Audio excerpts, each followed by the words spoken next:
Un ancien employé de Justin Baldoni se plaint de la positivité toxique, première fois que j'entends ça, et de l'accent mis sur les valeurs Baha'i au sein de leur environnement de travail au quotidien. En effet, un ancien employé a déclaré que certaines des actions de Justin Baldoni au bureau et en dehors, t'as qu'à pas sortir avec lui, semblaient être un rôle qu'il jouait. Ce même employé de Wayfarer a déclaré, je cite, « C'était une positivité constante tout le temps, je dirais une positivité toxique. » Ah oui, vraiment, quand c'est bien, c'est mal. Je continue ma citation. Je me méfie toujours un peu des gens qui se présentent comme des perturbateurs du statu quo ou, entre guillemets, comme des bonnes personnes. Cela me semblait faux. D'autres employés ont exprimé leurs inquiétudes quant à la foi importante que la foi Baha'i de Baldoni occupait dans leur espace de travail. Un autre employé a souligné qu'il y avait un aspect évangélique dans la façon dont Justin Baldoni parlait de la foi, qui, à son avis, semblait professionnellement inapproprié. Plusieurs ont convenu que la foi était fortement intégrée aux valeurs et aux projets de l'entreprise. Je cite l'employé, les valeurs Baha'i étaient la force motrice de tout ce qu'il faisait, cela revenait régulièrement. Justin Baldoni et Wayfarer ont répondu aux allégations en déclarant « Il n'y a jamais eu de plainte signalée concernant la culture du lieu de travail, ni de problème communiqué concernant les plateformes de ses fondateurs. Si des conseils ont été fournis aux employés sur la manière de mener leur correspondance écrite, c'était pour s'assurer que les activités de ces employés restent professionnelles et conformes à l'éthique de l'entreprise. » On va revenir à cette partie un petit peu plus tard d'ailleurs.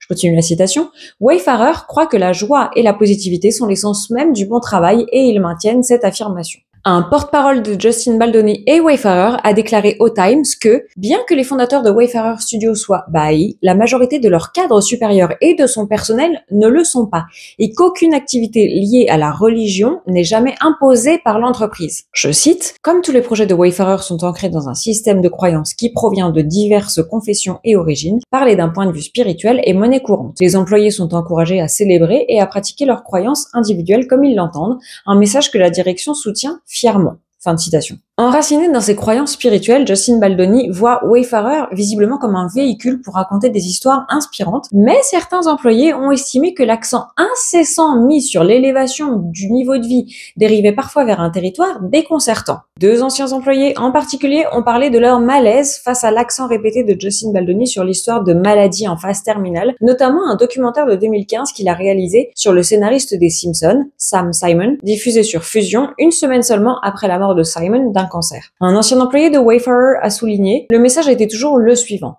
Ces gens meurent et ils ont toujours une vision positive, donc tout le monde a une raison d'être positif. Mais, vous savez, vous gagnez également de l'argent grâce à ces gens, donc cela ressemble légèrement à l'exploitation. Malgré les nombreuses critiques qui s'élèvent contre la star de Jane the Virgin, Justin Baldoni a obtenu le soutien d'autres anciens employés, bah oui quand même. L'ancienne assistante de Justin Baldoni a déclaré « Il est très créatif et en phase avec son côté spirituel, il a à cœur d'aider les autres. Travailler chez Wayfarer a été l'une des meilleures périodes de ma vie. » Un autre ancien employé a déclaré qu'il pensait que le cœur du producteur de 5 Feet Apart était vraiment au bon endroit. C'est un homme qui a eu accès à beaucoup d'argent et qui a appris à gérer l'entreprise au fur et à mesure. Il a fait beaucoup de choses qui ont été très utiles à beaucoup de gens et dont personne n'a connaissance, ce qui dépasse de loin ses erreurs. Fin de citation. Un troisième homme a décrit Justin Baldoni et son entreprise comme extrêmement honorable et hautement éthique. Petit aparté, nous n'étions pas au cœur de l'entreprise Wayfarer. Enfin, moi non, peut-être que vous oui. Mais nous avons tous travaillé dans des entreprises où le choix de ces valeurs, les valeurs de l'entreprise, fait parfois l'objet d'ateliers de travail entre les employés, quel que soit leur niveau hiérarchique. Et ces valeurs, choisies ensemble, sont ensuite également ancrées dans les communications et dans toutes les actions de l'entreprise et de chaque employé. Quand vous prenez une décision en tant qu'employé, vous devez sans cesse vous demander, est-ce que ma décision est en accord avec les valeurs, genre je sais pas, par exemple la valeur ensemble ou la valeur longévité de l'entreprise. Certes, ces valeurs ne découlent pas d'une pratique religieuse quelconque et c'est là où c'est différent, on est bien d'accord. Et pourtant, on vous le rabâche à chaque séminaire, à chaque team building, via des posters sur les murs de votre entreprise. Là aussi, on pourrait estimer que c'est too much en fait.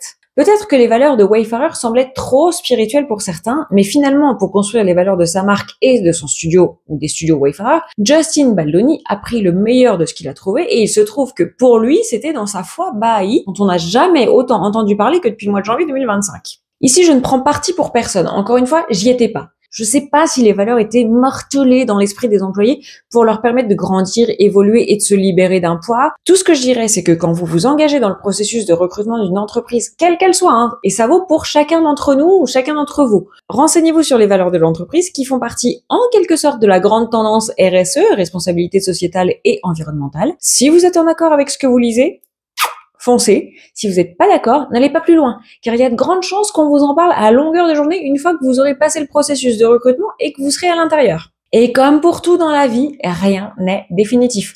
Vous n'êtes pas ou plus en accord, partez. Comme dans un mauvais mariage, on divorce. Eh bien, quittez votre entreprise. En ayant trouvé autre chose avant, hein. Attention, je suis pas là pour vous mettre financièrement en danger, loin de là. Mais ce que je veux vous dire, c'est qu'il y a toujours une porte de sortie. Bon, on est d'accord, maintenant j'ai plus d'autre choix que de vous publier via ma newsletter une explication sur la foi Baha'i de Justin Baldoni qui pourrait finalement être à l'origine du conflit entre Blake Lively et Justin Baldoni.